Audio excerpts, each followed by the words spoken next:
இந்த ரெண்டு விஷயத்துக்கு இடையில ரொம்ப பெரிய வித்தியாசம் இருக்குங்க.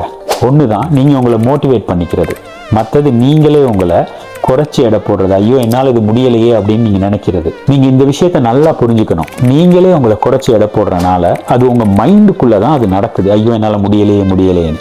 அப்போ மனசுலுக்கு இருந்து தான் அந்த எண்ணங்கள் உருவாகுது. அப்படி உருவாகும் பொழுது உங்களை நீங்களே ரொம்ப தாழ்த்தி எடை போடுறீங்க. அப்படி செய்கிறனால உள்ளுக்குள்ள உங்கள் மைண்டுக்குள்ள முடியாது அப்படிங்கிற ஒரு பெரிய தடை ஒன்று நீங்கள் எதை செய்ய போனாலும் உங்களை தடுக்குது.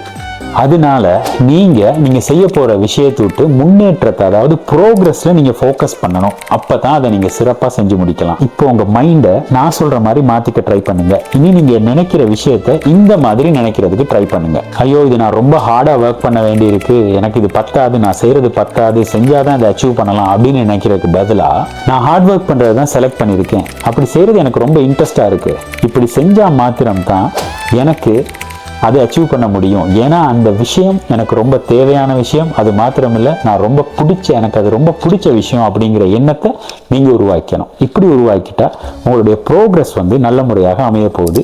அதே மாதிரி உங்களுக்கு முடியாது அப்படிங்கிற மைண்ட் செட்ல இருந்து நீங்கள் வெளியில வந்துடலாம். ஸோ நான் சொன்ன விஷயத்தில் இதில் எந்த எண்ணம் உங்களை நிறுத்துது அப்படின்னு சொல்லி உங்களுக்கே புரிஞ்சுக்கும்னு நினைக்கிறேன். அதனால உங்களுக்கு ப்ரோக்ரஸ் தேவையா இருந்தால் நல்ல முறையாக நான் சொன்ன மாதிரி ப்ராக்டிஸ் பண்ண ட்ரை பண்ணுங்க. Good luck.